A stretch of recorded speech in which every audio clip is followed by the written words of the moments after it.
May we learn together in hope and joy. Please be seated.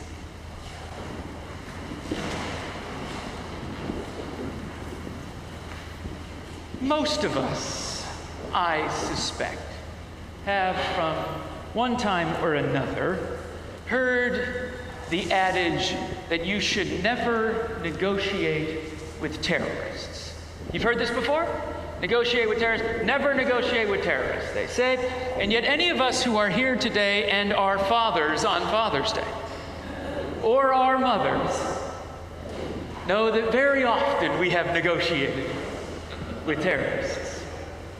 They are relentless. And they have what we as parents do not have, energy. And they use it to their advantage. And like the parable of the persistent widow, they wear you down, wear you down, wear you down, until eventually you say yes, because I need just a moment of peace. You want candy? Eat candy. You want to play in the street? Play in the street. I just don't want to hear for one moment. And we know when we do that, that we have caved in for what we call peace. And what we call peace is really just a moment's respite. Because they will be back asking for more. And it probably really won't be all that silent. And so we look at this and we say, oh, this is a peace worth purchasing at the cost of whatever we cave in for. But it is not. And people have been selling false peace, I think, from the moment that they have had children. In the Bronze Age, they sold false peace. In the Iron Age, they sold false peace. The prophet Jeremiah, 600 years before Christ, said these false prophets cried, peace, peace, but it is not peace. So too in the first century of the Roman era, so too in whatever era it is that we're in now. False peace has been for sale, and many of us have been buying. Jesus says something about peace in our gospel, and says something that is troubling, at least for me, and something that I have and continue to wrestle with when Jesus said, I have not come to bring peace, but a sword. I think the key to understanding this is understanding what everyone would have thought of in the first century in Palestine when they heard peace on earth. They would have heard, ringing in their ears, this promise of the Romans. If you just submit to us, if you just lay down your arms and pay your taxes, then there will be peace on earth. Until we need some slaves, and then we will kidnap your people, but there will be peace. And so Jesus says, this thing that you have been calling peace, I don't come to bring that. I come to bring a sword. To, in a bit of a silly move here, cut through that false understanding of peace. Do the work that must be done so that on the other side, we may truly experience peace. So what is it that Jesus is doing? And what is it that we, as followers of Christ, ought to be doing in our day? One of the things that Jesus was doing was speaking the truth so that there might be transparency in the world. Now, I don't know about you, but this statement that Jesus says, have no fear of them, for nothing is covered up that will not be uncovered, and nothing secret that will not become known, can sound a little terrifying. Because I've got things, and I bet you've got things, that are covered, and covered for a good reason, and we just hope that they stay covered for the rest of our lives. But what Jesus knew is that this false peace that the Romans offered could only exist in a system grounded in lies and falsehood and a curtain drawn across so that what is truly happening cannot be seen. The Romans established peace through divide and conquer. They came in and they found which neighbors hated themselves, and they pitted them against each other. And when they wore themselves out and had killed enough of each other and enough blood had been spilled, then the Romans walked in and said, "Here, we can bring peace." While all the while, they were the ones pulling the strings.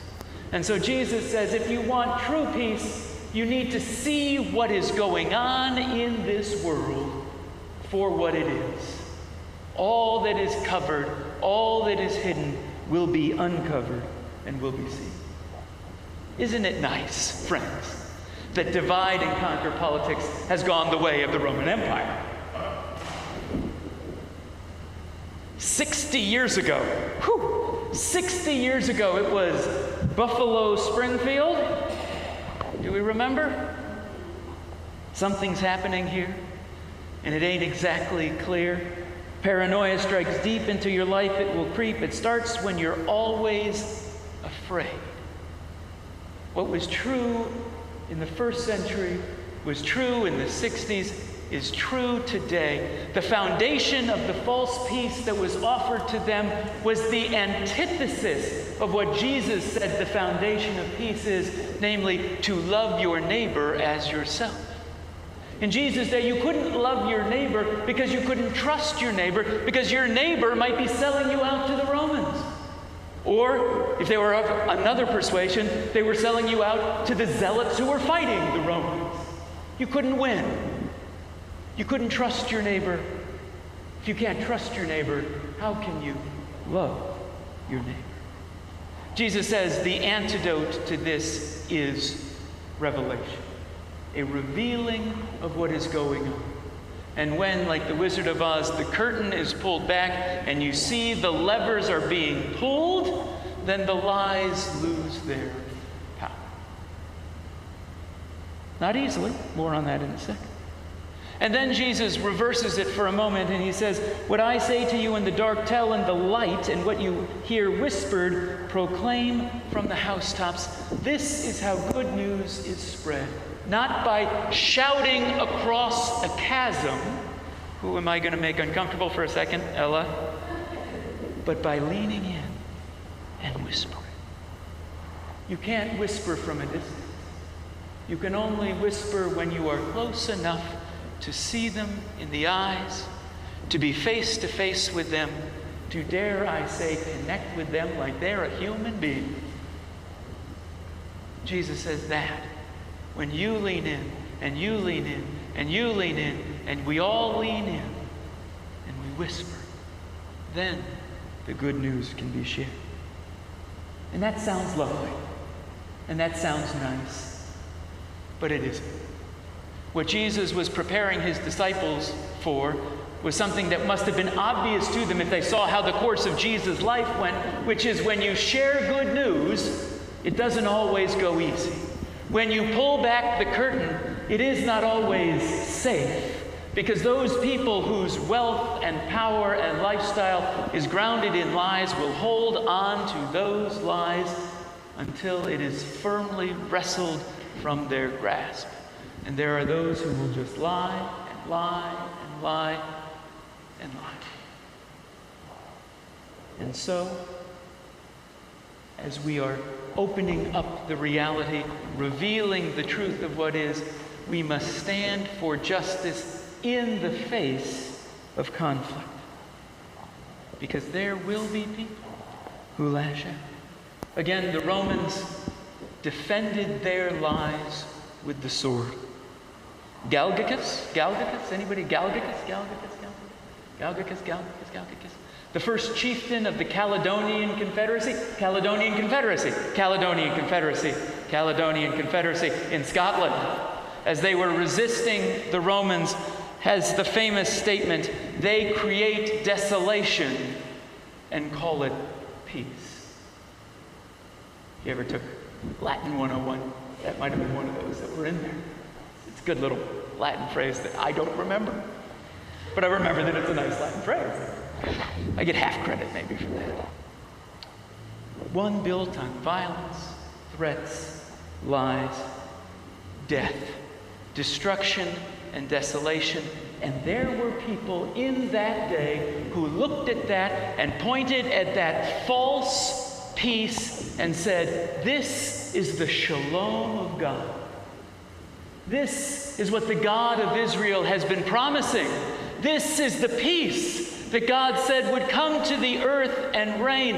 And Jesus looks at that and says, that is blasphemy. That is not peace from God. That is peace from Beelzebub, the devil, the Lord of flies. True peace, the one that lasts, the one that sinks into your soul and spirit and transforms the world, only comes from me. And so, Jesus leaves us with a choice. What kind of peace do we want? The kind of peace that people settle for, that lasts but a moment and costs so much? Or the peace that passes all understanding, that we have to fight for, that we have to work for, that will cost us everything as we take up our cross, but is very well worth that cost. In the name of the Father, and the Son, and the Holy Spirit.